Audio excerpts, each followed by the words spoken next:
They're in the mayor's office. If the meeting will resume, and we'll continue with Mr. Gerber presenting on the CIP. So I think we were talking about how we have a potential discussion item on April 5th with the goal of an April 12th adoption.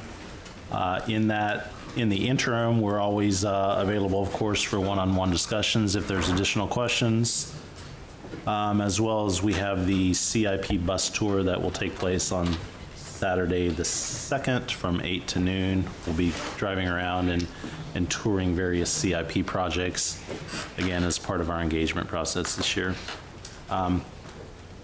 Additionally, one of the things that we plan to do, as we've listened to the questions and discussion from the CIP presentation thus far, I think we've recognized that we haven't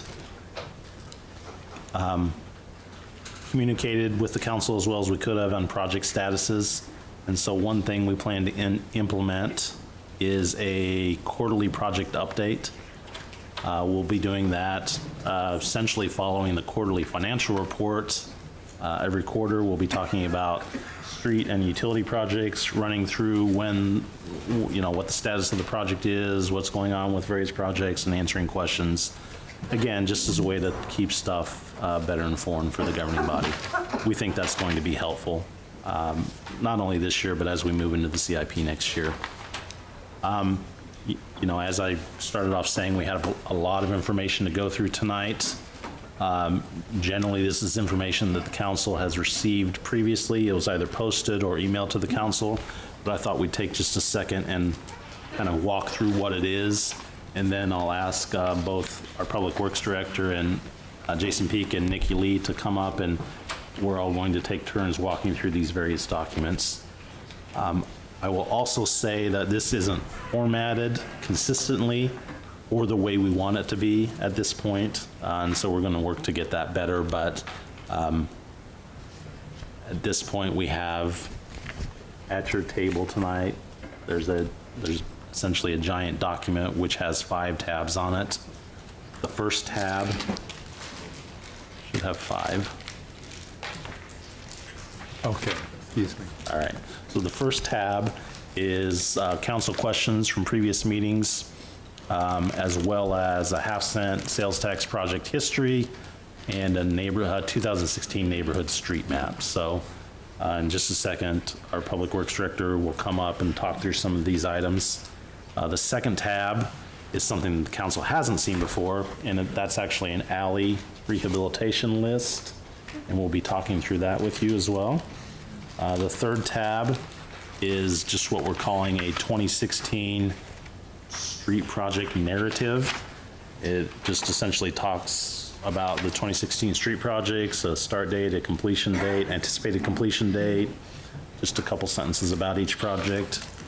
Tab 4 is 2015 and 2016 utility projects, stormwater, water, and then wastewater.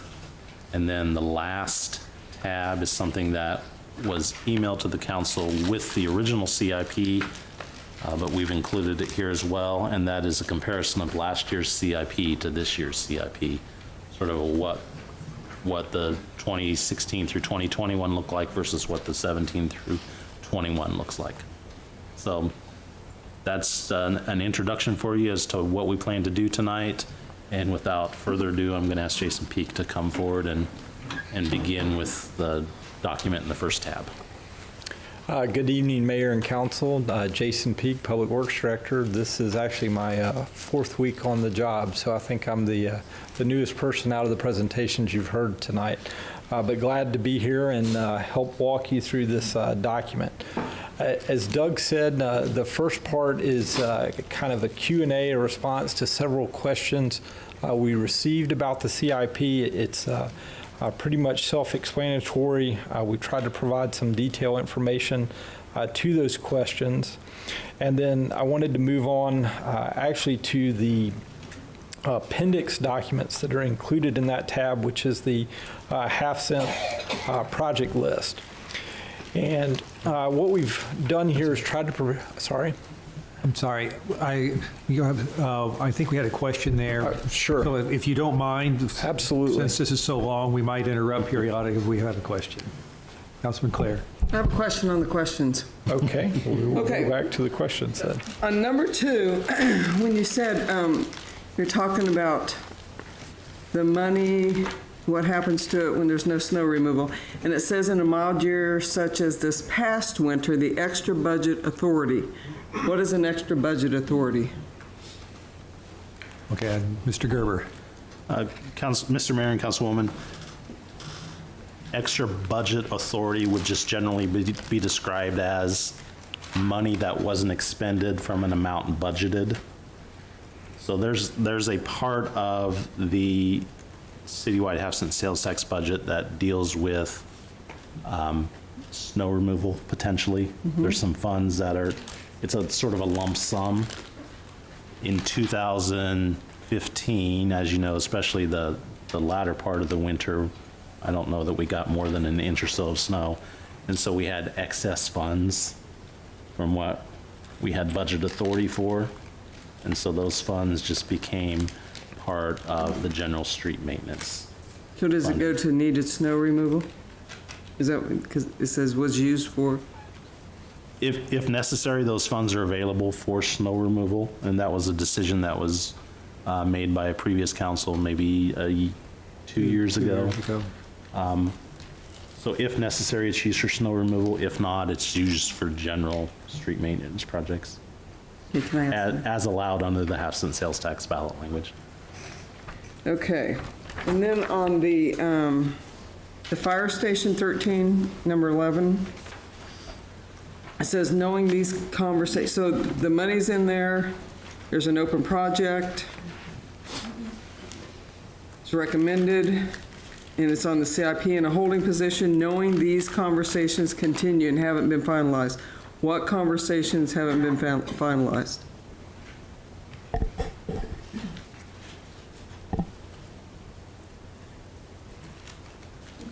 I'm sorry, yes, I was reading it. Waiting, go ahead. Yeah, thank you, Mr. Mayor. We should have you So when this, to address this as straightforward as possible, there was an inclusion in a previous CIP budget for Fire Station 13 and also Fire Station 14. As we proceeded with the plans to construct that, there was a conversation about how it was going to be staffed. In the 2008 study, which I think people have differing opinions as to what that said and what agreements existed at that point, there was an assumption that that staffing for Fire Station 13 would come from existing staff members. There was a discussion amongst this body as to whether it was going to be the existing members or whether it was going to be newly hired people. And there were some actions during the budget that actually called for adding fire personnel to fill those stations. A determination was made by that body at that time not to add those positions. We, at that point, decided it was in everybody's best interest to do the GIS study and to conclude a longer-term strategic plan for the construction of that facility and the staffing of that facility. That is what we're working on now. Okay, all right.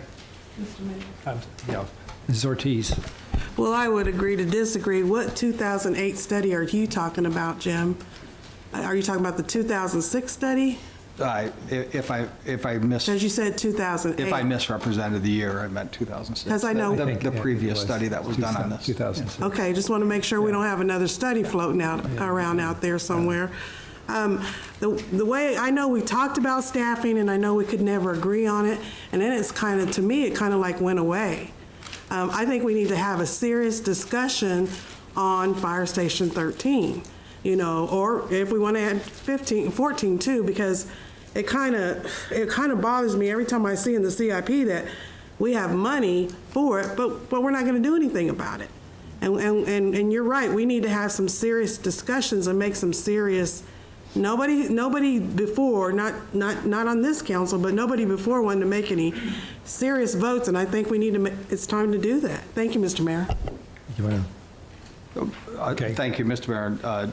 Councilmember, I agree with you. I think that's the reason that we're taking the steps with the GIS study that was just recently completed, and we need to work through that process.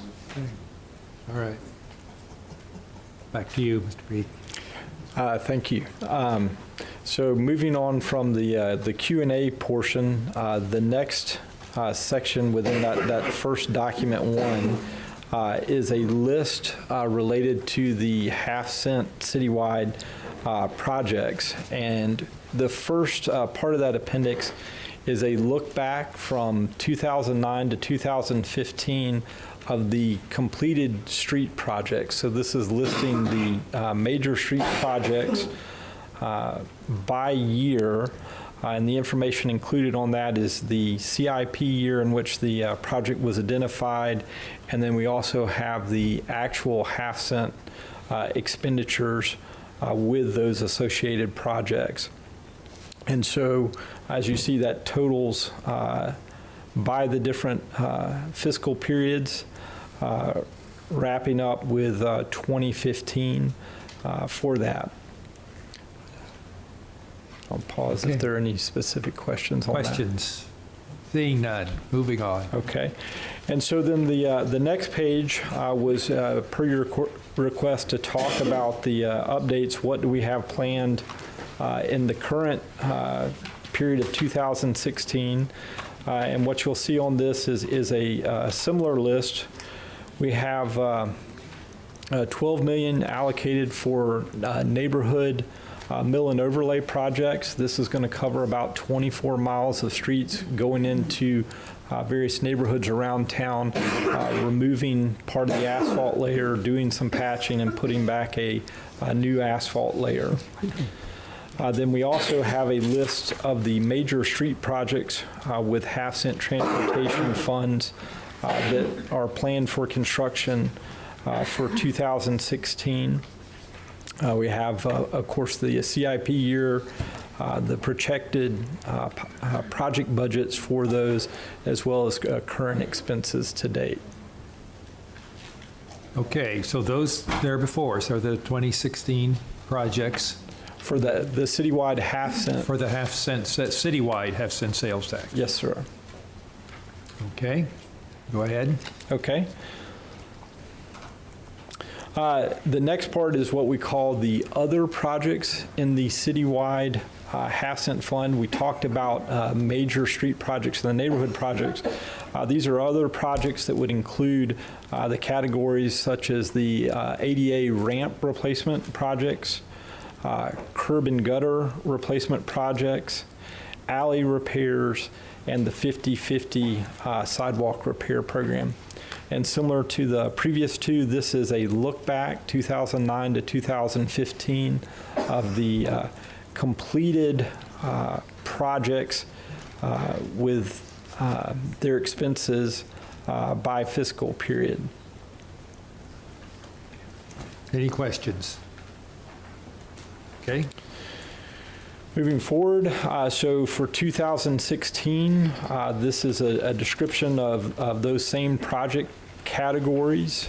We do have some projects that were not completed in 2015 that are still underway in 2016, as well as with the alley repair projects. We do have some that go back to the 2014 CIP allocation that are underway. Okay, good. It shows the progress and what we're going to be doing a lot this year. Yes, sir.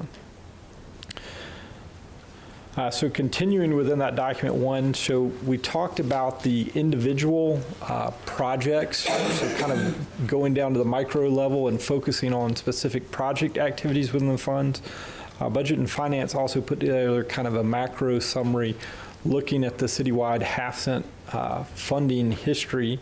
And this will take you back 2009 and forecasted out to 2019, looking at how much revenue we've collected by fiscal period, how much expenditures we've had by fiscal period, and then the ending fund balance for each fiscal period. This is good. Okay. And then the last part of that first tab is an actual map describing, this is not specific to just the half cent, but citywide, what street projects we have planned for 2016. So kind of showing the geographic location. You can see one that we've, Seward Avenue, these lighter blue shaded projects are the neighborhood mill and overlay, and then the darker blue are kind of the major street projects that we have. Okay. Questions? Questions about your council district? Okay, Okay, going on. let's see. So moving on to the next tab is a summary of the alley projects. This reference back to what was in progress. It's called Document 2 in your handout. And this is what is currently underway or future alley rehabilitation projects that were listed within the half cent program and their current status. Okay. Yeah, question, Councilman Shum? Thank you. We recently had alleys being done in Highland Park, and one of the main concerns was we had trash trucks coming down them that immediately tore them back up again. So what precautions, what plans do we have to address that issue so that we're not just doing alleys and then watching them fall back into disrepair right away? Yes, who would like to, this is a county issue, but who would like to respond? Yeah, well, thank you, Mr. Mayor. Sorry, Jason, for jumping in here. So we're working with legal on a presentation. This is a challenge. We have based on the way we allow contracts for waste collection, we have multiple trucks that are working throughout the city, through the alleys. We think that it's something that has to be addressed. What we would like to do is come back to this body with an analysis of what's happening, what it's costing us, what the potential solutions are, and then have a discussion at this body. But it is absolutely a challenge for us. I'm sure people don't want us to tell them who their waste collection needs to be, and so I think we just need to present this body with an economic argument. It's been mentioned before, and it is a concern that we are aware of. And any other questions on the alleys? Okay, I'm sorry, Councilman Hiller. Thank you, Mayor. I appreciate the alley list. I did ask for it. There aren't dollar figures on any of these, but once we got started, at first, when the plan was done, I think there was a vision that we could do lots of alleys each year. And then staff, once they got into rebuilding them, was estimating we could probably only do 4 a year. And each year, up to and including, I'll have to look back, 2014 and 2015, I think we had 4 alleys each year. I am not seeing that many in this list. So I wondered, I know they've been backed up. Are you expecting to do all of the ones that are in the first block, I mean down to 1400 block of Polk and Western in 2016 and get caught up? Or I don't know how the dollars go, whether we're going to actually skip a year's worth of money somewhere in there? Sure. Councilwoman Hiller, the ones that are listed as either engineering and design or awarded for construction are projects that we intend to deliver as part of 2016. My understanding is we have estimates for those, and we have to wait and see if the bid responses we get on these projects are within those estimates to actually be able to deliver. But the intent was that they would be covered with the funding that we currently have. Thank you. Yes, Mr. Gerber? If I may also, just to clarify, Mr. Mayor, thank you.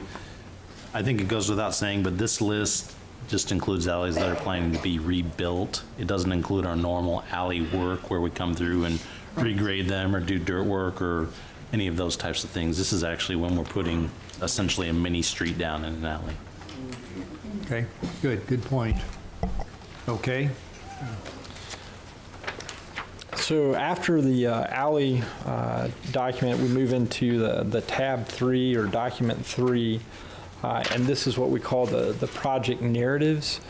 This is something we're going to work on providing for regular communication, not only to council but to the public, to give you an update on all the street work that will be going on this year. And basically what this tries to do in a quick summary fashion is identify the project location, give you an estimated or an update on project schedule, kind of start and completion date, details of what the project includes, and then the funding source for the project. And so this is a summary of all street projects planned for 2016. Okay. Yeah, Councilman Cohen?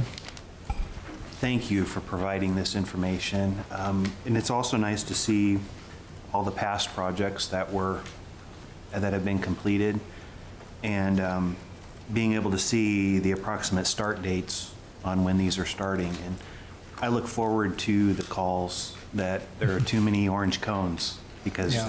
that's what we want as our streets fixed. Thanks. You're welcome. It was funny, we talked about the title of this report maybe should be the Orange Barrel Report. Good. So we'll see what lands. Any other questions? No, go ahead. With that, I will turn it back over to Doug for the utility project information. Okay.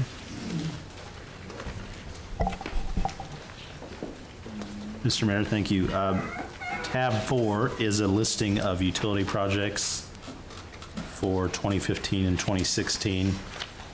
We just kind of as an aside, we actually had a debate as to whether or not we should have a separate night for utilities or combine them in a discussion with street projects. We landed on the conclusion that we wanted to talk about utilities with streets, because although we talk about streets a lot and this is the year of the streets, we can't ever forget the fact that most street projects have some associated utility work with it. And so it's really not, you can't really talk about one without talking about the other. They're part and parcel of each other. So again, as we heard you loud and clear that you wanted kind of a look back and a look ahead as to what was happening. And so this is a list of previous utility projects as well as projects that we anticipate coming up in 2016. As with Mr. Peak's presentation, I don't want to belabor these projects. There's 100 projects on here. Certainly don't want to go through them line by line, but I'm glad to talk through them at your leisure. If you have particular questions about a project or something you want And to maybe quickly we can discuss. get back, if they haven't read these already, or they will be reading them, have questions to get back to you, or have them for the next council meeting when we will be. Have that Absolutely. opportunity again. Councilwoman Ortiz. I have a quick question. Doug, is there any projects that got started that didn't get finished? Is that in here anywhere Yeah. that we, from last year or previous years, or? Councilwoman Ortiz, Mr. Mayor, yes. I think as you look through this list, you'll see that there's projects that were anticipated in 2015 but will continue this year. And that could be due to a lot of circumstances. It could be that they just simply didn't get done. It could be that they were planned to be multi-year projects. It could be that they're just something we do every year. So there's a lot of reasons, but certainly there's some projects in here that didn't get completed in 2015. So how do I figure that out then? Because would it still say 2015, or would it stay, or as I'm looking at 2016 year, but should that say 2015? That's probably one that didn't, help me to read Yeah, this. great question. Thank you, Councilwoman. For example, if you look on page 1 of this report, the second line down, City Park Pump Station Phase 2. Make sure we're all on the same page here. So it says the year's 2015. The construction start was March of 2015. Anticipated substantial completion will be April of 2016. So that's a project that carried over from 2015 to 2016. Okay, and they're all on here listed like that. Indeed, yes. Okay, thank you, Mr. Mayor. Thank you. Okay, with Deputy Mayor Hiller. Mayor, I just want to confirm with Mr. Gerber here and maybe draw everybody's attention to, as I look at this utility list, some of them have pretty much the same headers as some of the street project list. And that is because they're tied in with these projects, I assume. And I really appreciate that. It might help all of us as we continue to fine tune this. The street project list doesn't necessarily mention which ones have sewer and storm sewer components tied to them. We can read this and connect the dots, I think, and it's helpful, but it might help to tie them together. Deputy Mayor and Mr. Mayor, yeah, we try to maintain some consistency for ease of flipping back and forth. We also try to make sure we coordinate those utility projects with our street projects. If you look in the street project narrative, the third tab, I think in general, we tried to note when there was going to be utility work, probably, maybe not always, but I'm looking at, for example, Southwest Wanamaker talks about water line replacement, storm sewer replacement. There may be areas where they weren't tied together as well as they could be, but we tried to make note of that. Yeah, Clay doesn't mention it, and, you know, it was kind of a surprise to everybody in my neighborhood, my district, that the city was going to do as much, and of course they're thrilled with that, but we didn't know it, and it doesn't show here, and so this is helpful to see the utility list as well. As noted, this will be an evolving report, Yeah. and we're gonna Thank tie you. those things together better. Yeah. Okay. Go ahead. Well, if there's no other questions on utility projects, I will ask Nikki Lee to come forward, and she's going to talk through the side-by-side comparison of the CIPs. Okay. Nikki. Good evening. Welcome.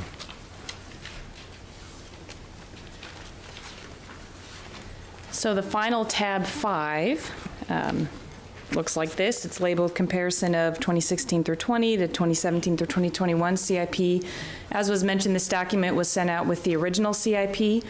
And what it does is it lines out, you can see on the pink header column, what was included in last year's CIP as the total 5-year project total next to what's in the 17 through 21.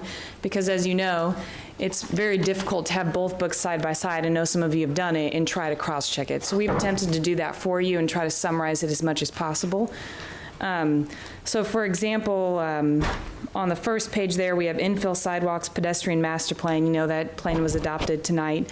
And the 2016 through 2020 CIP had $2.5 million over the course of 5 years. But with the 17 through 21 CIP, we decided that it was a higher priority and to really to be able to fund the pedestrian master plan, increase that amount per year by 100,000. So the total in the 17 through 21 CIP is $3 million versus the $2.5 million. There's also cases sometimes on this list where it might look like a project decrease, but actually what happened is the 2016 funding fell off. So it's not that we decreased the total project cost, it's just that part of the costs we're now showing in a prior year. And then one more change that happened, for example, on the utility list, is occasionally there was a project that was included in last year's CIP, and then through the course of the year decided that perhaps it wasn't a higher priority. You know, things came up, priorities changed, and so we actually bumped it to, in some cases, the future funding list, which is on the back of the CIP, as projects that at this point we don't know what year they're going to be in. So for the most part, there's, I think, a pretty good but brief explanation on where things changed. We'd be happy to elaborate on any of that, but really wanted to create a snapshot, kind of an easy look at what changed and where and why. Questions? Councilwoman Claire? Just quickly looking through this on the public safety, purchased 2 trucks in the 2017-2021. Why is that?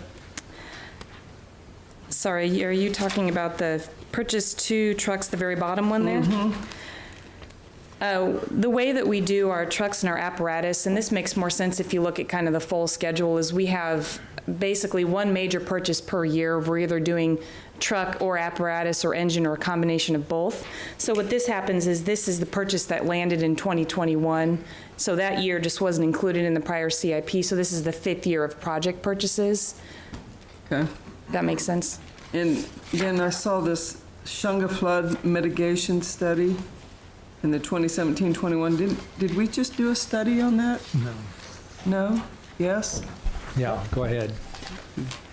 Councilwoman, Mr. Mayor, we've been working with the Corps on that study. They've been going and surveying residents along the Shunga, and it's anticipated to be a multi-part study. We actually had a series of public meetings last fall, I believe, talking with neighbors in those areas, and that will potentially continue this year. So is this the final cost of the study, or is this a cost of part of the study? Can you tell me where that is, just so I can get with you? I don't know which, they aren't I numbered, don't but know. it's how many pages? Utilities and stormwater Okay, fund. okay, I The see it third to there. last page. Yeah.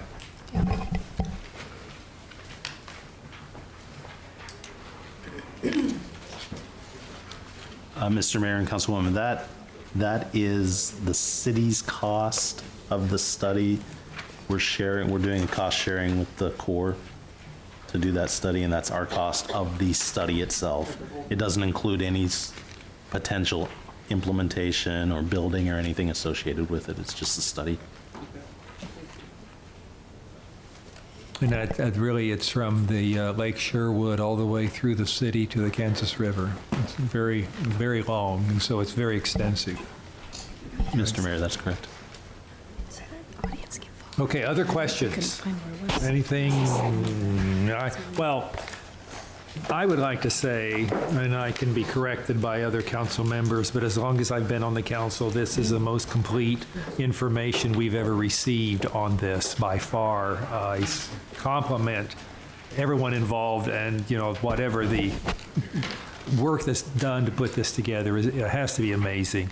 And I think some of the things we've talked about, people have asked, what are the half-cent sales tax projects that the city has done, because they don't see them all? Well, because they're near this part of town.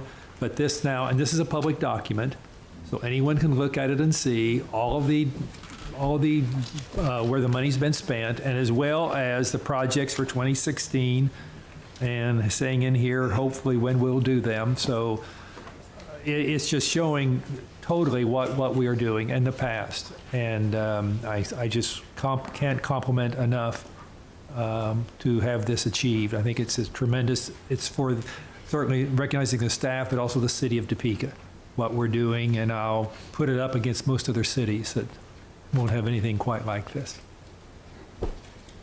Other comment, Deputy Mayor? Thank you, Mayor.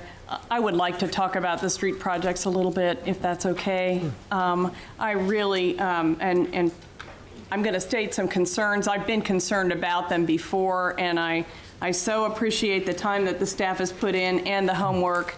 I spent some time taking these documents to kind of seek the information that I've been concerned about. I had some time today to do that, and so I want to walk people through a little bit. One of the things I've been concerned about is, I have said, I'm concerned about the streets that we didn't get to, the things that didn't get done over those years. So I want to draw you to the handout that we got today in the blue tab, where the dollars that we've spent on half-cent are added up. It's page 2 of Appendix 1, where the half-cent sales tax they're itemized what we did, and then we've got a street project total. And Nikki, you were going to go back and total the budget on it. I don't know if you have, but I did it myself. I'm close anyway. One of the things we talked about was, well, how much did we spend compared to how much we expected to spend? If you add up the column for how much was budgeted each year, it totals $706,000, I think, if I got it right. And as opposed to the fact that we only spent in those 5 years $58,812,000. We do have the fourth quarter report. There is, I think, maybe about $2.5 million that is encumbered but hasn't been quite booked yet. So there's a little bit more than that. But when you do those numbers, there's roughly $16.3 million that we had budgeted in those first 5 years that didn't get spent. And understand, I'm really pleased with the work that we've done. We learned a lot when we got into some of those streets, and I understand about changing the priorities of what streets would have been done.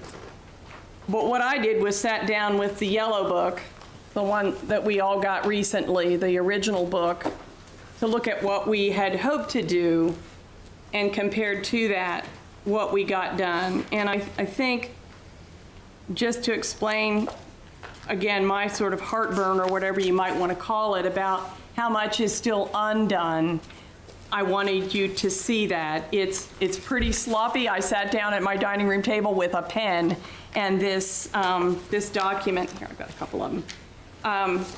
What I did was go through, is there enough? Was to go through what we had planned to do originally and then make a mark on what got done. It's kind of hard to follow that. What's most telling for me is the items that are circled are ones where it says CO, that's going to be countywide half-cent sales tax. And the ones that are blank aren't on any list right now. I even went to what's proposed in our new book to be done between 2017, 18, and 19, just to see where all those streets that were in bad shape in 2009 were.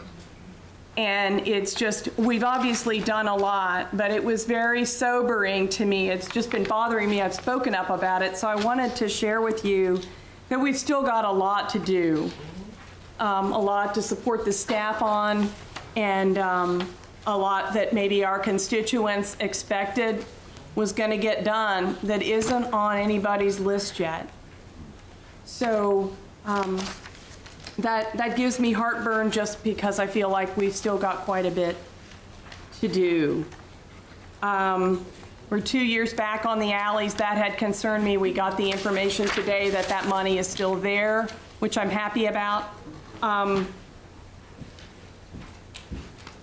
One of the conversations we've had along the way was we had extra money to do extra things, and I knew that we'd been behind. And so it looks like you can see the numbers where it's all going to wash out. But I just hope that we all take seriously the question of how are we going to do the rest of these streets. And I also have asked before, and when you look at this list, that's what gives me heartburn as well, is for the streets that we've pushed off that are going to be in the countywide half-cent sales tax sometime in the next 15 years. When I look at this list, and that's what I could see in my head, I guess, and I see where we had some of those streets rostered. They were supposed to happen in 2011 and 2012 and 2013. I think it's important for all of us to make sure that the staff has a plan for what we're going to do with the surface of those streets that aren't going to get done for another 5, 6, 7, 8, 9, 10 years as we go through finalize our capital plan and our operating plan for this year. 12th Street, for instance, is like almost not drivable, but it's not going to roll up for 6 years. So what are we going to do? I just think that's important. I also had a question that I asked in the QA that came back about question number 5 on that very first page, on what the local street program on page 106 of the plan was. I'm not sure I understand the answer yet. If you look in the new plan on page 106, it says in the paragraph description at the top that extra $2 million a year for the next 3 years would be for, let me read it here. Provide maintenance to local and collector streets as needed to prevent deterioration.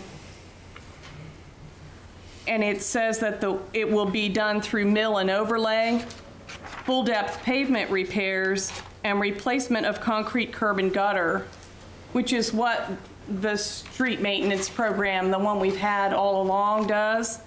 And then down at the bottom, it says it would just reduce and prevent maintenance. And so I remain unclear as to whether this is just like the other one or whether it's different. Can you help with that? Sure. Thank you. Councilwoman Hiller, specifically to that project category, as you described, within the half cent, we have a lot of what are called the major street projects that have turned into what we like to call reconstruction. I mean, we're basically tearing everything out and putting it back together. This year we have, in addition to that, the neighborhood mill and overlay, which not knowing how familiar you are with what's called pavement management or asset management, we talk a lot about doing the right treatment at the right time. The simple comparison is your car. You have a new car, it needs an oil change in 3,000 miles. Otherwise, you're not preserving that. This program is, or this dedication of funding for those collectors and local streets, which are the majority of the asset that we own out there. I mean, if you think percentage-wise, the major streets, while they carry the higher volumes, percentage-wise of total assets are small. We need to be investing money in the larger percentage of assets. And so this is looking at doing what we call rehab and preventative maintenance work throughout the city on those local and collector streets that aren't in need of reconstruction. And so it was, my understanding is an attempt to highlight that specifically within the half cent, that we are directing funds towards those asset management activities, which are more comprehensive throughout the city, as opposed to individual specific projects. So does that help clarify? Well, because we're doing residential streets now in the first group, it seemed the same to me. Maybe something I don't understand is if we're doing this big $12 million project this year, I thought it was coming out of that first category, the street maintenance. So what I'd say the neighborhood streets that are referenced in the other portion of the half cent, the reason they're listed in there, because like I said, those are those major reconstruction. They're tied to utility or storm or some of the other things that Mr. Gerber was referencing, how we're trying to coordinate utility and street project work, which the design and the time to deliver that it is more intensive and it takes more time, more coordination. These local streets are, like I said, typically just dealing with the pavement asset, so there's not a lot of need for coordinating replacement of underground utilities because it's looking at different treatments on that pavement that doesn't require the level of effort as reconstruction. Okay, so the 12 million, there are 7 neighborhoods rolling up this year, and it's a new initiative. Which of these two, the page 100 of maintenance and improvement of existing streets, or the page 106 local streets, which category are they in? They would be more in line with that local, the 12 million you're talking about. It's the similar type of projects would be performed in those local streets, the local street designation on an annual basis. Okay. So whereas before that was all lumped into one group, I think what we've tried to do in the future CIP years is kind of create those different program areas within the half cent where we have kind of the major street reconstruction. And this year you're seeing that, our major streets, and then we talked about neighborhood streets. And then in the future CIP, that second category would be our local streets, rehab, preventative maintenance type activities on pavement. Okay. And the third concern that I had was on, let's see, page, find it. The 12th Street project. Oh, wait a minute, let me back up to this one. So this is not, this $2 million a year, we agreed to add 8 full-time equivalent positions to the street department, to street maintenance for this year. And at one point, there was discussion that that would come out of half-cent sales tax. That's not this money then. That's something else. Mr. Gerber? Deputy Mayor, Mr. Mayor, that's correct. That's not this money. Okay. Then when we get to the 12th Street project, it is on page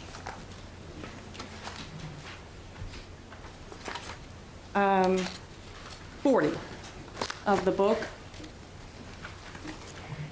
12th Street is a project that was originally early in the citywide half-cent sales tax plan that is now in the countywide plan. And in all of the records for the county, and I can send this around just so it's easy for people. In all the records that we've had, as we've discussed the countywide half-cent sales tax, that was a $6,600,000 project. I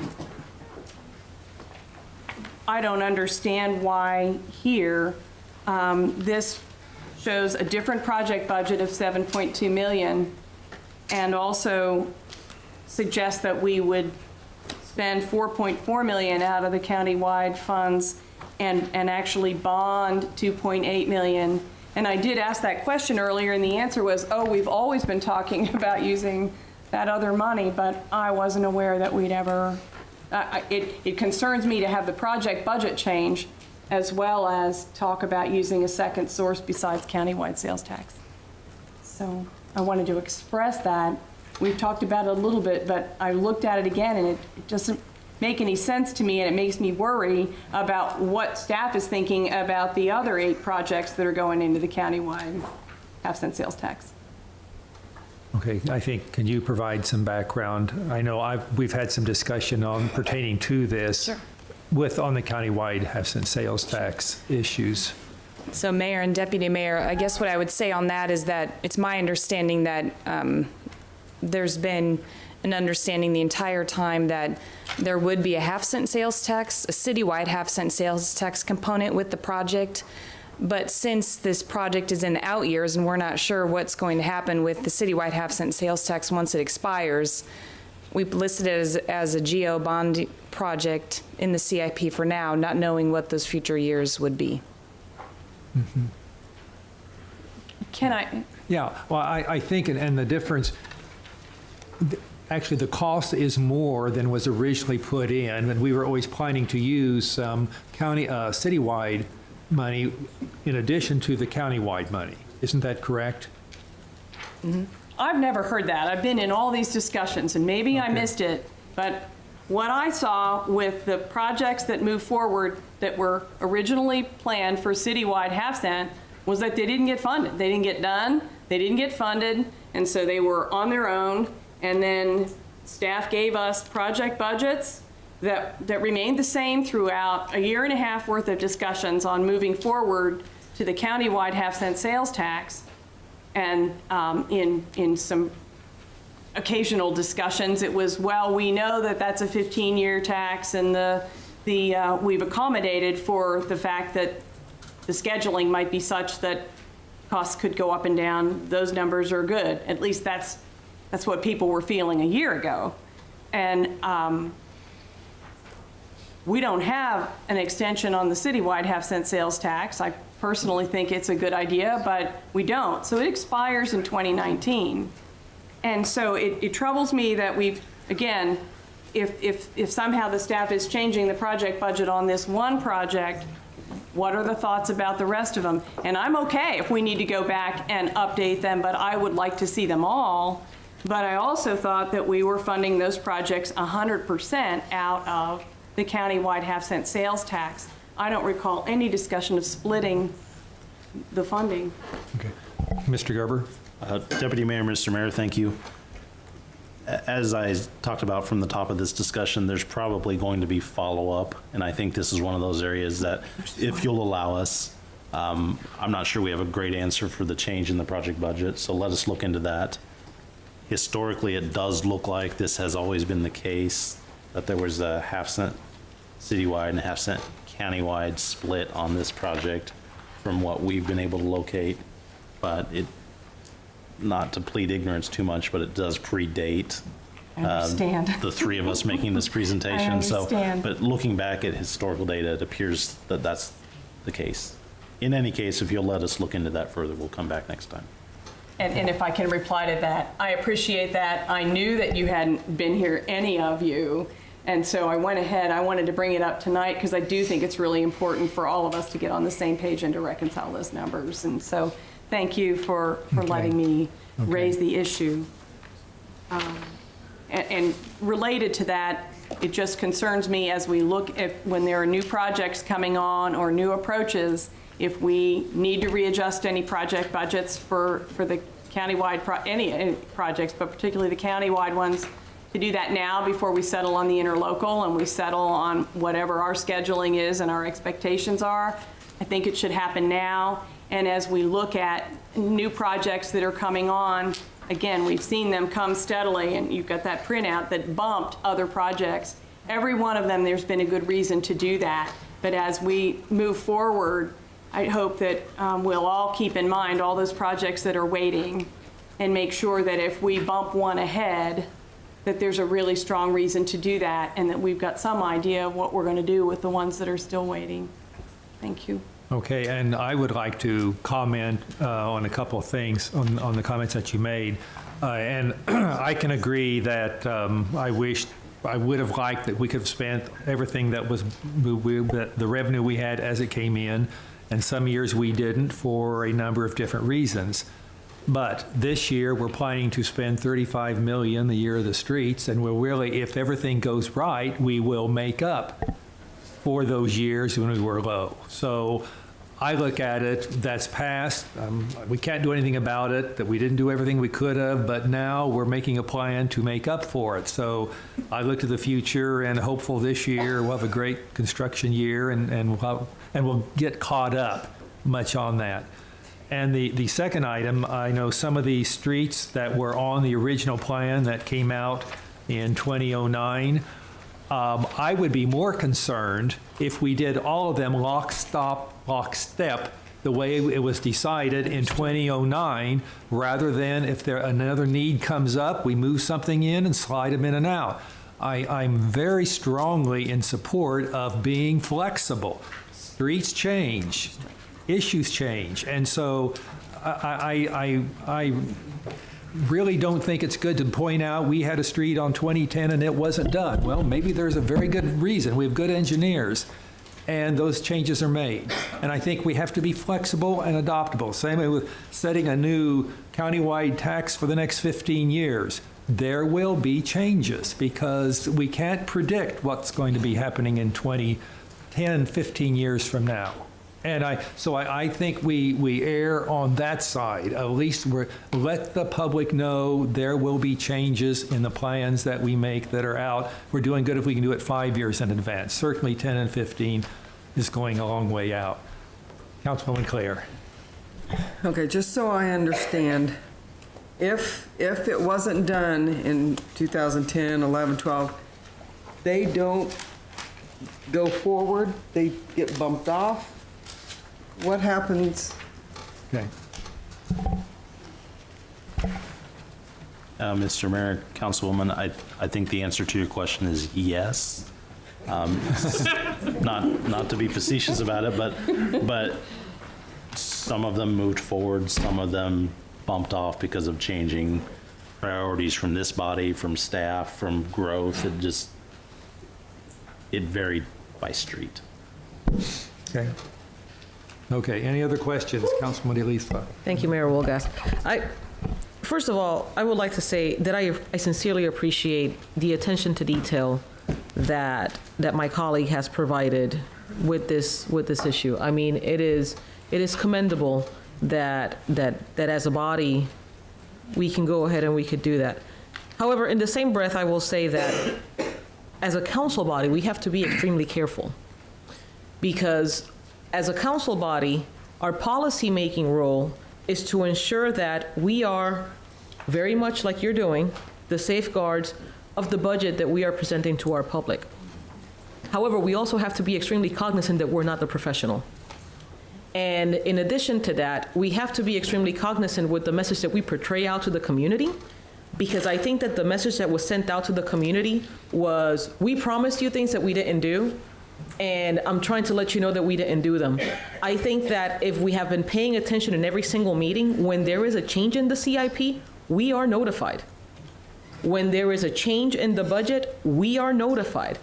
And typically, those changes have happened. We have heard, I think that there's been like, in the last 6 months, I have heard the phrase, we have decided to postpone projects because it was extremely important that we were cost efficient with the dollars that we were making use of, and that we made sure that we tied all of those street projects to a project that had to do with our mains, to a project that had to do with our sewer system, with a project that was going to be a better bang for the dollar, so that whenever we went ahead and we laid out the road, we didn't have to go back and dig into it.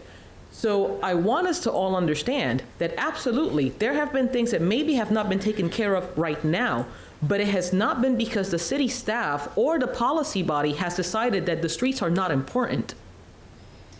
The engineers of this city, the staff of this city, the professional body of the city that is being held accountable for these works are doing the best that they can with the resources that we have available. And sometimes that means that some projects are going to be bumped off. Sometimes that means that we're going to have an, E311 call, and we're going to go ahead and patch them, because at this point in time, there is an asset that is in larger need for us to go ahead and do that.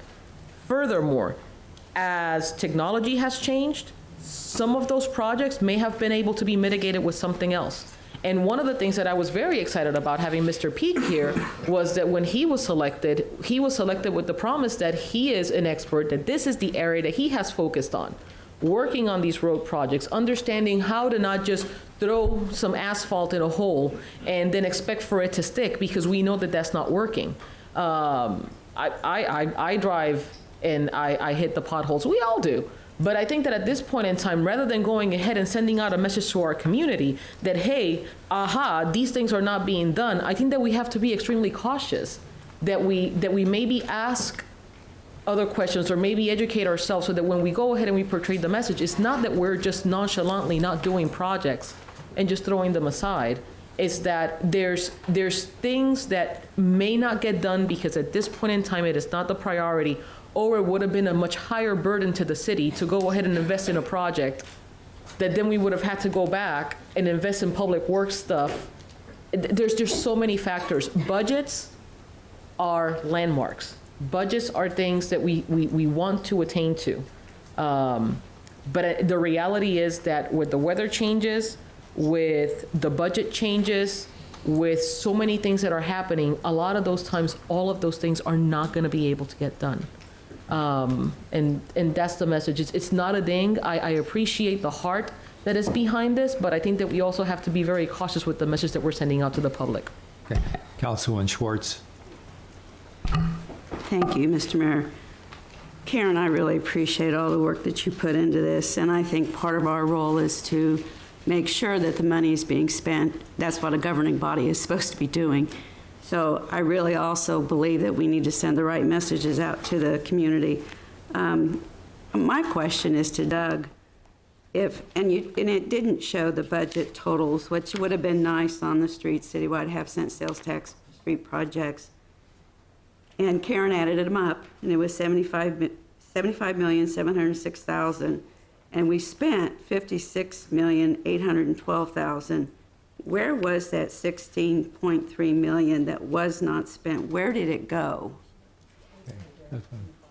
Yeah. Mr. Gerber? Councilwoman Schwartz and Mr. Mayor, thank you.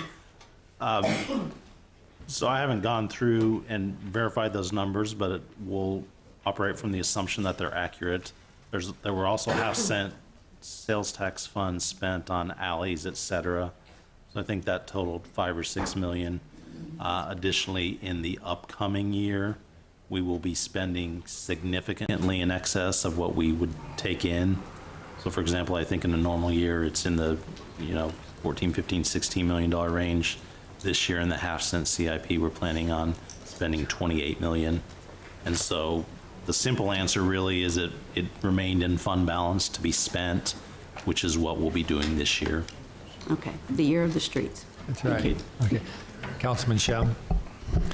Thank you. In the interest of finding common ground between my colleagues, which is not always the easiest thing to do, we do need the accountability of streets, but we also need the flexibility to change. So again, bringing up an idea that Councilman Jensen's put forth before, if we had a list, a master list of streets, so that when something gets bumped, it doesn't just drop off, as Councilwoman Clear mentioned, but it actually gets moved back, and the public can keep track of how many times it's been moved back and why. I think that would go a long way to providing us the flexibility we need to move things around, but also the assurance that something's not just going to disappear and not be brought up again. Councilwoman Ortiz? Thank you. Karen, I want to thank you for bringing this up. I picked up, I've been kind of going through some old books that I've had for several years to see what I could throw out, and I came across some CIP books that I looked at, so I just want to say thank you. It's okay to tell the public that we've messed up. Maybe not today, but we messed up. Why is this year the year of the streets? Because somewhere along the line, and I've sat in this chair for 11 years or 12, I don't know, Richard knows. 11, okay. Somewhere along the line, we forgot the streets, and it's okay. But now as a governing body, this governing body, Michelle, not years ago, I remember when we got the half-cent sales tax and they said, in 10 years, or by the time we spend that money, we're gonna have to start all over because it's not even going to hit where it needs to hit. I have dirt, gravel streets in my district. Gravel streets. It's an existing street, Colson said. I had them look that up. But it's okay. So I'm not ashamed to say we have forgotten some streets. But today, in 2016, this is the year of the streets. We are going back. I'm going back. I'll take responsibility for that because I've sat in this chair that long. We're going back. We're looking to see where we need to go. And it's okay, we've dropped, some streets have dropped off and we forgot. I've got some in my district I'm about to bring forward. But that's okay. It's okay to err. We're human, we make mistakes, but we're trying to make it right. We're trying to make it right. So I'm not sending out a negative vibe. And if I am, it's okay, because I'm human and I've messed up. This is the year of the streets. Thank you, Mr. Mayor. Mr. City Manager? Yeah, thank you, Mr. Mayor. And I appreciate all the comments, and Karen, I certainly, or Deputy Mayor, I appreciate what you said.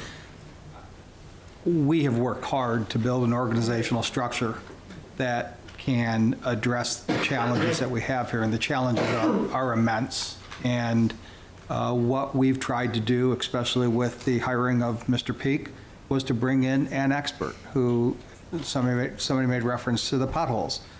Can't just throw filler into the pothole. You have to make sure that you do it right. You can't, and I appreciate the commitment to the 2009 plan.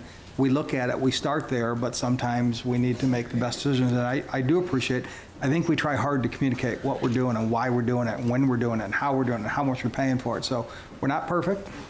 I'm with Councilmember Ortiz on that list. But we're going to continue to communicate and try to deliver the best value to the community. We have a person to speak on this issue, Teresa Miller.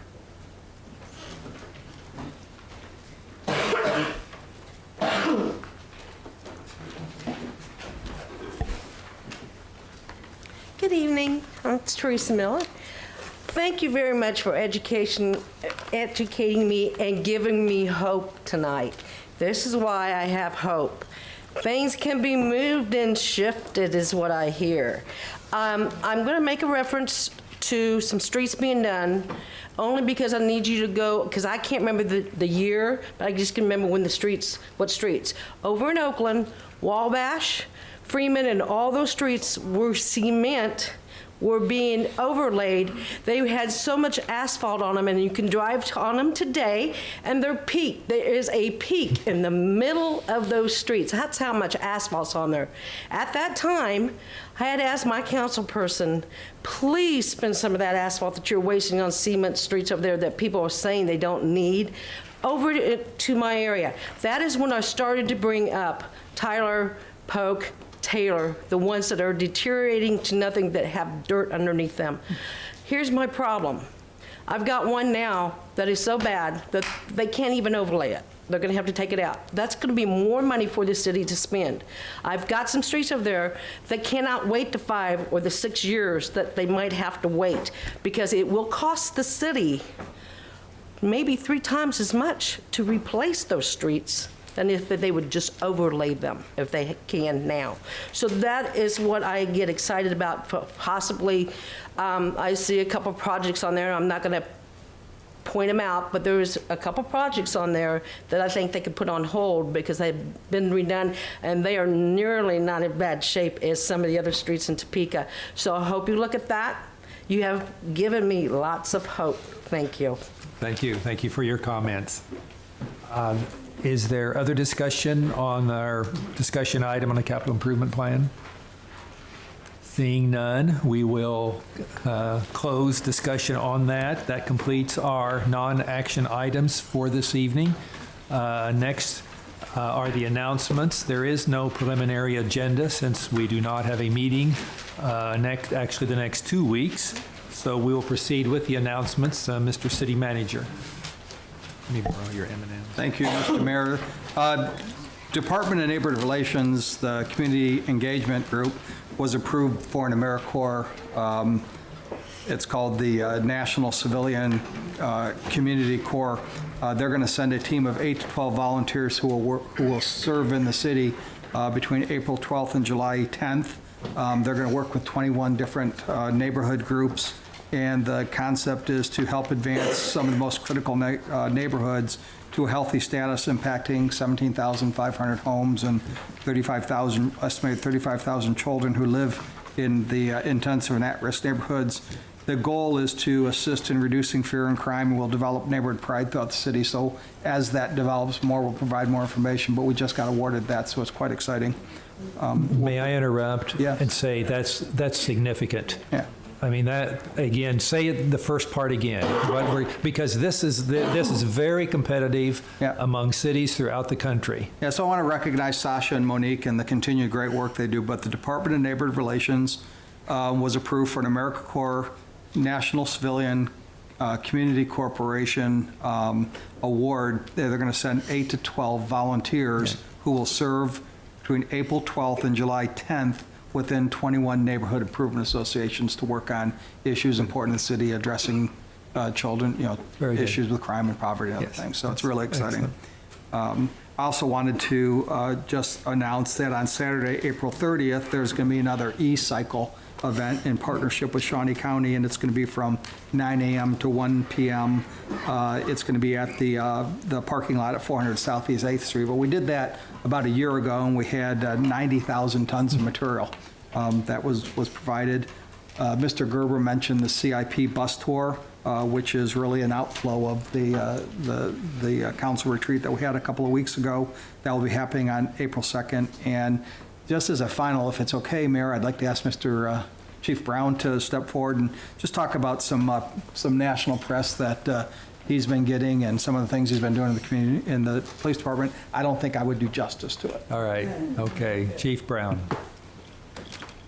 Mr. Mayor, elected leaders, so earlier this month, the Police Executive Research Forum put out their article in regards to law enforcement relationships throughout the country, and they did do an article on the city of Topeka with myself and Pastor T.D. Hicks.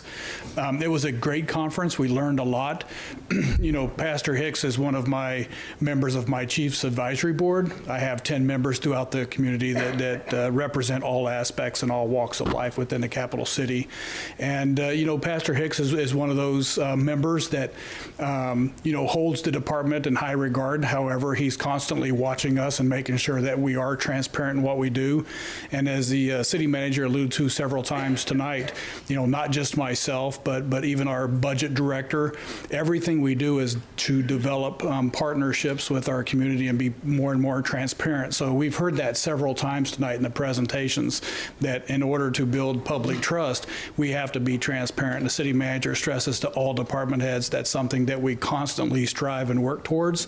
So the police department is not any different than any of the other entities within the city government. So we're just trying to continue to work on those relationships. We're going to have the advisory board help us develop our use of force policy that we're going to be working on towards the next couple months, and that adds to the transparency of what we're trying to do.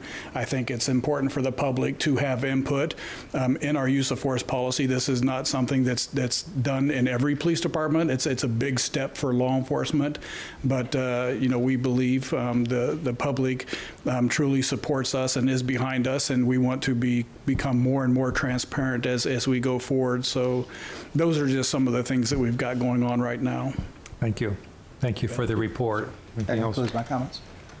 My brief announcement is that 2 weeks ago, Mars was to be here for a proclamation ceremony to participate in celebrating 75 years of M&Ms. You may have heard council members this evening opening and eating M&Ms. And actually, they delivered a couple boxes that we were to share the night of the proclamation. Well, they've decided they will not be back for their proclamation, so we broke open the boxes. And so that's what you've been hearing this evening. Councilman Clare. Okay, a couple of things. I had the pleasure to help deliver meals today with Meals on Wheels. And I'll tell you what, they do a whole lot more than just deliver meals. I was very impressed. That was an interesting thing for me to do. I have an announcement that there's an AARP Smart Driver course that will be presented at the cottages Wednesday the 16th and Thursday the 17th from 11 to 3. And don't forget to get your gala tickets for the Boys and Girls Club at bgctopeka.org. And congratulations to the Osage City Boys State Basketball Champions. Thank you. Councilwoman Ortiz. Thank you, Mr. Mayor. First, I just want to start out by saying I'd like to thank my constituents that called and checked on me, and also called and reported all their concerns to me, knowing that I was at home sick. But it's just a bad case of the flu, so they're saying, or virus, so that's why I've been missing. I, too, would like to commend Mars on 75 years. I'm proud to say that I was a part of bringing them here and voting them, and it was probably one of the best votes that I've ever made. I know I had a lot of people, and we still catch a lot of flack on why would you support them. They're doing a better job of trying to get transportation out there. But, and they say, why would you want a chocolate factory? When you're sick, you eat chocolate. When you're sad, you eat chocolate. When you're happy, you eat chocolate. You just eat chocolate all the time. So I just want to commend them on 75 years. And I think that it's great that they're here in our community. And if you were at the St. Patrick's Day parade, they gave out tons of candy. And that's one of the things that they said that they would give back to the community. And they gave out tons. They were just dumping boxes out. I also want to say that this week is spring break for the 501 kids and different kids, and families ride free on the intercity transit. So that's awesome. They can get around and go where they need to go. City manager, I'm glad to hear about the Job Corps crew that's coming. The last time they were here was probably about 20 years, and they cut down a whole bunch of bushes over there at Hillcrest, between Hillcrest and the where the property owners are. And they, we couldn't get anybody to help, but they came through and they cut all of that down so the kids can walk across the bridge and go home safely, because there's so much crime in there, and so the kids feel safe. So thank you, Mr. Mayor. Thank you. Councilman Shum. Thank you. I had the privilege on the March 10th of attending the relaunch of the 501 press conference in regards to Wi-Fi for our students in 501, encouraging businesses to let students know that Wi-Fi is available without a purchase. And I think that's a great cooperative effort. Any businesses that continue to step up really do continue to deserve our support. On this CIP street projects that we're talking about for this year, I counted at least 9 projects on the map, including one that crosses over between Councilwoman Ortiz's district and mine, getting Massachusetts, Pennsylvania, and Maryland streets redone with a mill, a levee, and a full depth patch. That's been something that our area's been waiting on for probably 50 years. And so it is important. It's something that we've been advocating for a long time. I know we sometimes talk about this year being the year of the streets. My caution is that it better not just be the year of the streets, because we've got several years starting next year that also need to be the years of the streets. Excited to announce we're going to have an anti-crime summit coming at the end of April to District 4. So as more information comes out, I'll be glad to get that to my fellow council members. Very glad that Deputy Mayor Hiller held one last year and kind of set the bar, hoping that District 4 can surpass that. I've been assured by our police officers that it will be something that will surpass just because they learned so much from doing it in District 1 last year. So looking forward to that, and I appreciate the time that you guys have given to the streets, the focus that we put on it. Even in the disagreements, I'm always hearing that we need to do better, and that's always a good sign. Thank you. Thank you. Councilman Elisra, Councilman Jensen. Thank you, Your Honor. So growing up, I always heard the phrase, men are from Mars, women are from Venus. I never really understood that, and to some degree I still don't. But Mars sure is tasty. I'm happy to be from there. I want to commend everyone who worked on the parade this Saturday. It was fantastic, even with the threat of a bit of rain. Wonderful event, lots of people in downtown. It was the first time we'd had a parade back on Kansas Avenue, and it was phenomenal. I can't wait to see more. Have a great week, everybody. Councilwoman Schwartz. Thank you, Your Honor. I passed out earlier a little flyer that says, "Don't miss the 9th annual music. Just what the doctor ordered." I'm the representative from, the mayor appointed me to serve on the Health Access Oversight Committee, and we had our meeting a couple weeks ago, 7 o'clock in the morning, so the doctors could get to work. But this is a great group that Stormont has. It was the Marion Clinic that is now Grace Med. They have 300 clients that they're serving. So please get out to their fundraiser on April the 3rd. It's a musical that the physicians all put together.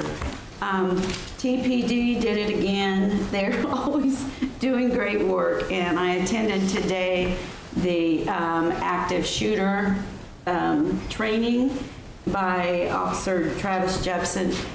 This is phenomenal training, and I hope, he said that churches are asking for this training. Other groups in our city are asking for this training to be prepared if we have an incident like what happened at Sandy Hook and Columbine and all those places. So I would recommend everyone on the city council to train that active shooter training, because it was very good. My gym of Topeka this week is the Ritchie House. I went there yesterday morning. I had not been to the Ritchie House all these years, and it is phenomenal. The Shawnee County Historical Society has that, and they're open for tours, and they're going to have at least 2,800 school kids come through this spring in field trips, and they have about 10,000 visitors each year. Visit Topeka has produced, and I'm hoping that we get Brett Odick here to do the report on 2015. The zoo actually went up from 200,000 visitors a year to 300,000 visitors a year. So we are growing in our tourism in Topeka. Then Old Prairie Town had 90,000. The Kansas Children's Discovery Center had 85,000, on and on and on. And I just think that we need to build up our tourism in Topeka. And one of the things I talked to Melinda and Bill Wagner yesterday morning was that if we have the map that we have in Topeka that shows all of our sites to visit, and we have that map at every single site, I think we'll get even more visitors. So get out and visit Topeka. Thank you. Councilman Cohen. Thank you.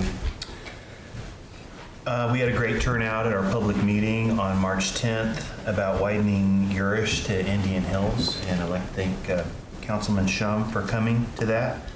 Now, other council members, I go to your meetings, and we have another one coming up, March 28th, and it'll be at Christ the King, and the meeting will probably start around 4 o'clock, and it's about the citywide half-cent sales tax.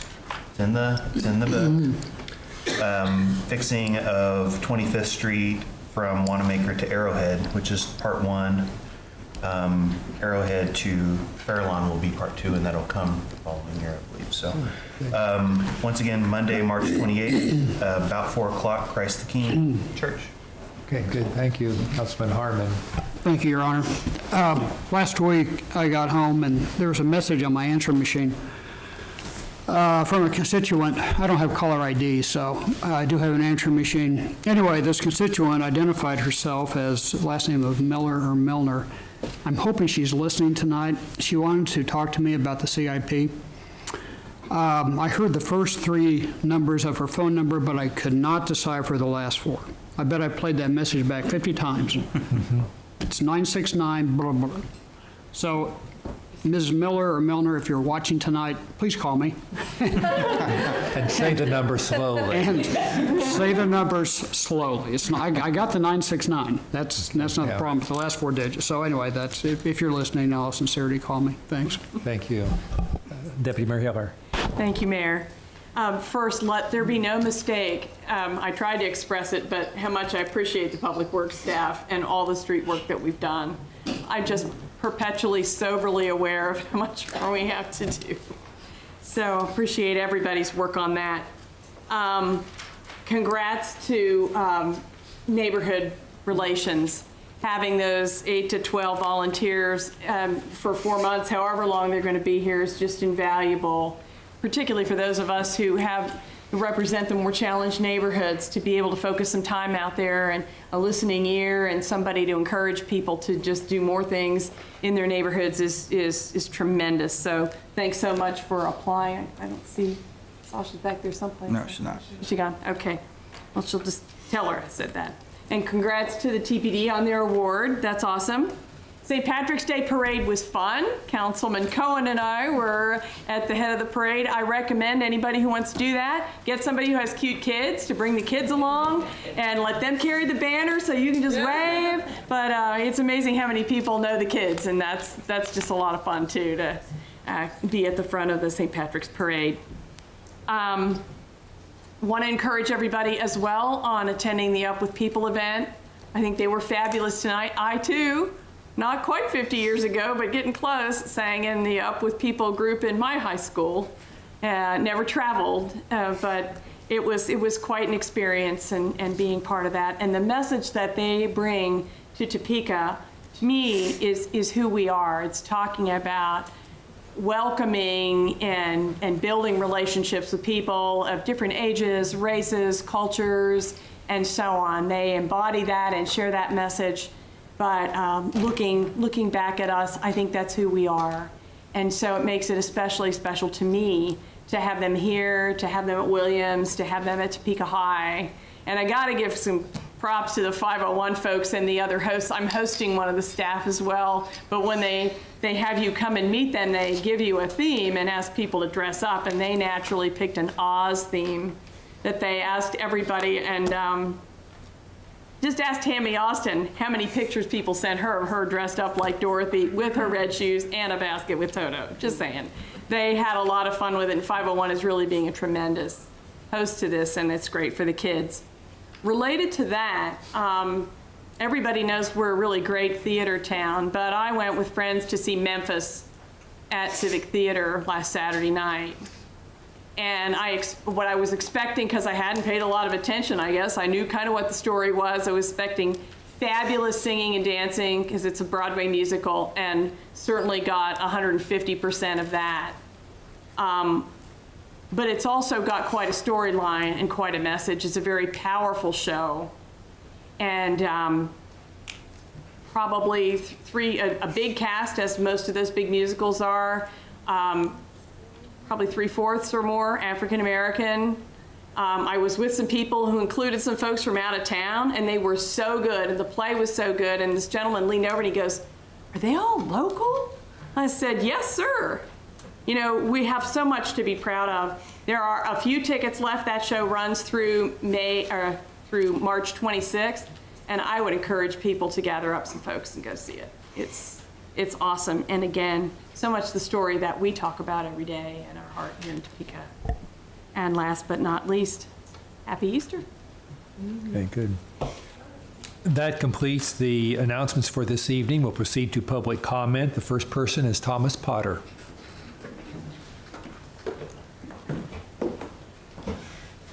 Thank you, Mayor, Deputy Mayor, and council, and managers and administrators.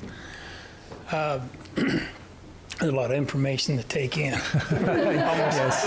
Almost forgot where I was at.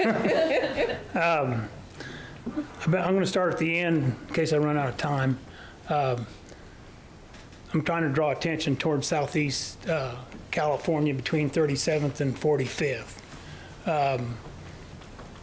That project is scheduled, I guess, to be done in about 4 years, reconstructed with a 3-lane asphalt, full-depth asphalt road. And what I want to do is make sure that the council at least considers putting it at the top of the priority list for this upcoming year. And I'm going to kind of go back to the beginning where I wanted to start, because in case I run out of minutes. I've had a lot of frustrations, you know, with the way the system works. Back 10 years ago, we had, the city proposed to construct a 3-lane, full-depth asphalt road for 2 miles on California Street, starting at 29th and going to 45th. And it would have the full complement of improvements like curb and gutter, sewers, sidewalks, and streetlights. And basically the community and the residents that live along California concurred with that wholeheartedly, and so did I. Yeah, but the council person we had at the time was Mr. Jack Wolfel, and his vision of California was going to be a 5-lane. And he was pretty adamant about that. And so in the process, we lost the funding, $9 million, and we also lost the street. You know, of course, we lost the street. The money, the majority of it went to McVicker between 5th and I-70. And, you know, I'm not trying to be disrespectful or anything, but I'm just trying to put credence to my frustration.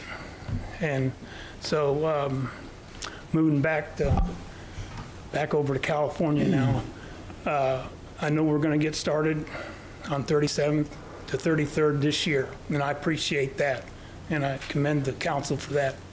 And in the following year, we're going to go ahead and go to 29th Street, which is good. I commend you for that. You have 1 more minute. Okay. And so, dry. But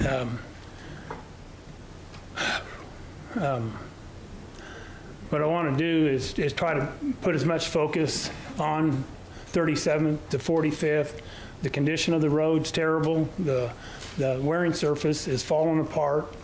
It's needs attention right away, and that's what I'm here for tonight. Is to ask the council to consider putting it at the top of the priority list, so we could get something done as soon as possible. I know there's $8 million left over from the half-cent sales tax. That'd be great if we could start up at 45th Street this year and work back to 41st and then finish the next, with the roundabout being done. We could go ahead and tie that in next year and I guess I got about 3 seconds, so thank you. Good timing. And we hear you, and we certainly understand what your feelings about this. Councilman Harmon. Thank you, Your Honor. Mr. Potter, thank you very much for coming tonight, and I too share your frustrations about California. When Councilwoman Ortiz and I first came on the council in 2005, Councilman John Nave had promoted California project, and we voted for the three-lane project. And we also opposed the events that led to it being dropped. Right. So I'm glad to see it back on. It needs to be back on, and it should never have gotten off track. Right. So, and I appreciate you coming here, and I share your Appreciate your frustration. comments. Thank you. Thank you, Your Honor. Councilman Shum. Yes, I'd also like to thank you, Mr. Potter, for coming out. It's always good to see new faces speaking out, especially about your neighborhood areas, and I appreciate you talking with me on the phone about it. Just for my other colleagues' benefit, 37th to 45th is currently in the money we're discussing in the interlocal to be done, and the concern is where it would be put out with the county. Doesn't make a lot of sense to put it off 5 or 6 years after the rest of the streets get done. So I appreciate what Mr. Potter's saying, and it's something that as soon as we come to some sort of resolution on the interlocal or with the sales tax money, that I would strongly support being done, at least, if not next year, just in line with the other two renovations, so we get perhaps in 2 years after the first two sections are done, getting the rest of it done if possible, so that we don't have a really nice street all the way up to 37th, and then more of a third world street from 37th on. So appreciate it, Mr. Potter. Thank you. Very good. Thank you. Thank you for your comments. You're welcome. Our next speaker is Kathy Walker.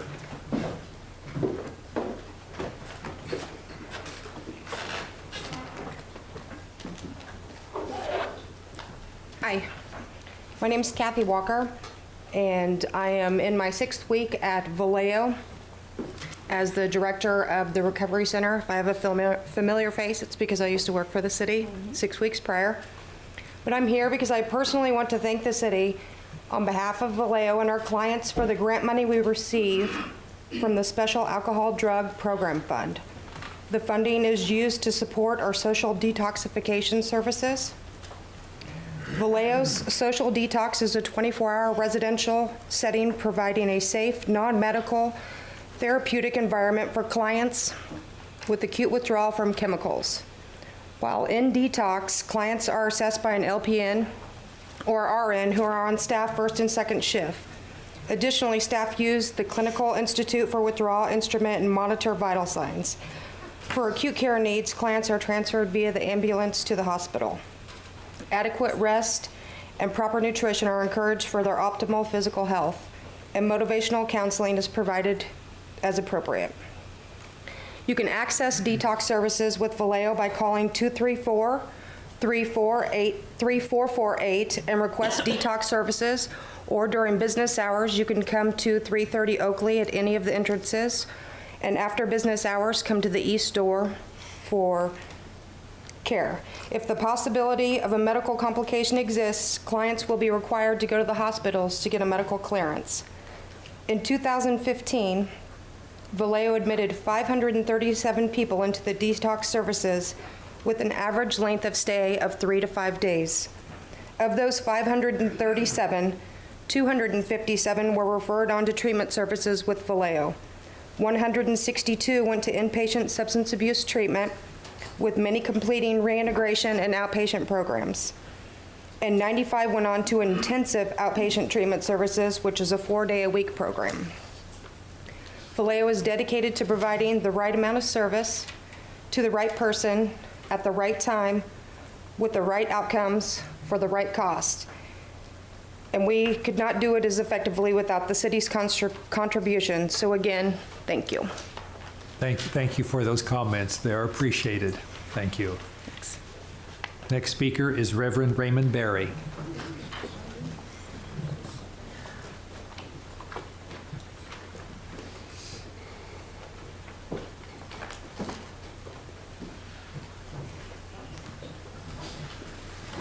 Mr. Mayor, City Council members, and City staff, my name is Reverend Raymond Berry. I'm the pastor of Gethsemane Worship Center in North Topeka and co-chair of Topeka Jump. Topeka Jump is a coalition of 20 congregations in Shawnee County. All of our churches have individual responsibilities, partnering with local public schools, running food pantries, clothing closets, organizing mentorship and counseling programs, helping families pay rent, helping people find jobs, and anything we can do to meet immediate needs. But when we come together under the banner of Topeka Jump, we choose to look at community problems from a more systemic perspective. Our first campaign was around education, which resulted in 1,000 at-risk students having access to dropout prevention services. Last year, we focused on mental health to promote health and wellness in the lives of people with mental illness through employment opportunities, which resulted in a partial restoration of funds for mental health resources from the county. And this year, we have become increasingly aware of what we know as Topeka's safe and affordable housing crisis. Through a series of more than 20 meetings with city staff, officials, community stakeholders, and experts in the field of affordable housing, we learned that there are many very low-income and low-income families who have dire housing needs. Fortunately, we are excited about discovering ways that we can turn this crisis around for our city. We have reached out to every one of you for a meeting to discuss this topic. Additionally, everyone should have gotten a save the date letter for our upcoming annual event on April 26th at 7 p.m. at the Ramada Inn downtown. At our Nehemiah Action, there will be more than 1,000 people assembled to show our local officials how many people in Topeka really care about this issue. We expect our participants, since you are, as a council, have the ability to address this safe and affordable housing crisis. We know that addressing housing needs will not happen overnight, and we are familiar with the current programs the city has been engaged in. Thank you for the measures you have already taken to improve safety in our community, creating a special structures unit and court docket specifically for code violations speaks to your dedication to your community. We know that through programs funded by Neighborhood Relations, you have invested resources into housing and neighborhood improvements. However, members of our churches are overburdened by the cost of rent and utilities and are raising their children in unsafe conditions. We believe that the needs of our families require us, members of our community, and you, the local decision makers, to identify ways that Topeka can strengthen current programs and leverage more resources into our community. Thank you for your commitment, City Mayor. Mr. Colson, Deputy Mayor Hiller, and Councilmember Sandra Clear, and Councilmember Cohen, to meet with us and attend our Nehemiah. We also have met with Mayor Wogast. Mayor, we hope you will make a commitment to our Nehemiah Action. And I understand that we now have appointments with Councilman Schum, Councilwoman Schwartz, and Councilman Jensen. I urge everyone else to take time to meet with our committee on this issue before April 26th and to make a commitment to attend the April 26th Nehemiah Action Assembly at the Ramada Inn starting at 7 o'clock. Thank you. Thank you for your comments, Reverend Barry. And I know many of us, several of us have met several times with JUMP, and we continue to look forward to working with you on this issue. That's very important in our community. Thank you very much. Mayor? I'm sorry, yeah, Deputy Mayor Hiller. We can recognize a lot of the members, I think, because they have T-shirts that look like yours, but would you like to ask your group Would all that's those with you from to Topeka stand? Jump, please Sure, stand. please And this do. is just a small portion of our... Understood. Thank you for coming tonight. We appreciate your being here. They were asking if they would get M&Ms. I'm out. I'm sorry. Thank you very much Thank for you. your time. Our next speaker is Henry McClure. Let's see if we can get a case for the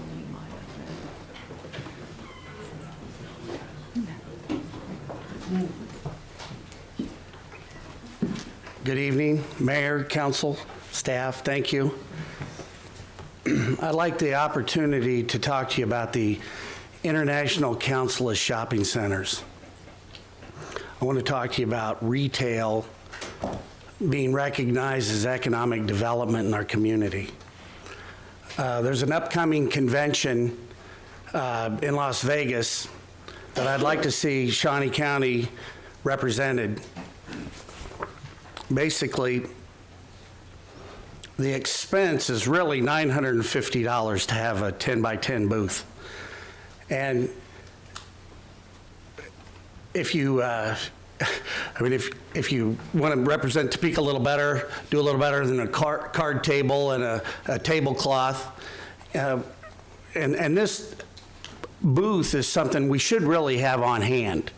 You know, this is something that Topeka should be used at other trade shows that we attend. You know, I know that you have a contractor that this falls under their responsibility, but I think any good citizen ought to be able to come to the community and say, hey, retail is economic development. We pull in 33% of our sales tax from outside Shawnee County. These numbers are justified and verified through the Kansas Department of Revenue. I think very easily we could turn that number into 20%. One of the numbers I heard tonight was an 11% increase in our tourism. Well, there you go. There you have it. We can make retail a destination. We can make Topeka a retail destination very easily. And really what we need to do is we need to have, I want to have a list of hey, this is what we ought to have in Topeka. Well, okay, I talked to that person and this is what they said. So it's almost like this street list, So, hey, what did that person say? So, because Topeka deserves better. We have a great community. I've attended the International Council of Shopping Centers on and off since 1984. I was actually represented in a video in 1983 of me doing a backflip, confessing my loyalty to the Crossroads Mall in Boulder, Colorado. That was done with a public-private partnership. And we retired those bonds. Macerich is now the third largest mall owner. Macerich actually got their start here in Topeka, Kansas by buying the White Lakes Mall. The birth of Macerich, now being the third largest mall owner, they just bought Country Club Plaza. Could we attract a quality of like a Country Club Plaza tenant? Maybe you could hook one. You never know. But we got to show up to the game. Babe Ruth said half a win is showing up. And if we're going to send people there, once you take away, add the airfare, because I think there's going to be some officials in the community there already. So if you add the airfare, meals and entertainment, your badge to attend the convention, then the $950 was really kind of a moot point. Doug Bassett at Berkshire Hathaway, he asked me to represent some of his shopping centers. I'm putting together a little magazine for the properties that I'm representing. Doug's representing, and I'm going to go to the other commercial brokers. But we need to have a face and a representation at the International Council of Shopping Centers just to be in the game and introduce Topeka as a nice place to live and a nice place to do business. So that's my 2 cents. Thank you. I try to do everything in an elevator speech, but man, I went way over. Okay, thank you for your good. time. Very good. Thank you. Good timing. Right. Okay. Thank you. Thank you for your comments. Good night. Thank you. That completes the public comments for this evening. We do have executive sessions. City Attorney, would you state the parameters for the first one? The motion would be that the governing body recess into executive session for a period of 30 minutes to consult with the city's legal counsel regarding potential litigation that requires privileged attorney-client communication. In order to aid the discussion, the following individuals should be present: City Manager Jim Colson, Deputy City Manager Doug Gerber, Finance Director Brandon Kaufman, and myself. All right. You have the motion. Councilman Harmon. Before the chair entertains a motion, do we still have in our rules that if we're going to go past 10 o'clock, we have to have a motion to extend? Yes, we do. So wouldn't we do that? Yes. Wouldn't it be proper to entertain that motion first, Your Honor? Yes. Okay. With that in mind, I'd make a motion to extend the ending of the meeting past 10 p.m. Councilman Jensen seconds. Any discussion? All those in favor vote yes. Opposed vote no. I vote yes. And having voted yes, the motion is approved. And Councilman Harmon. Thank you, Your Honor. With that in mind, and appreciate the indulgence of the chair, I'd move to go into executive session consistent with the parameters outlined by the city attorney for a time not to exceed, how 30 much? minutes. It was 30 minutes. 30? It's past my bedtime, I but know. go ahead. We're pushing our limits here. And Councilman Jensen seconds. Any discussion? All those in favor vote yes. Opposed vote no. I vote yes. 10 yes. 10 yes. We'll go into executive session. Let's take a very quick break, and when the room is clear, we will start.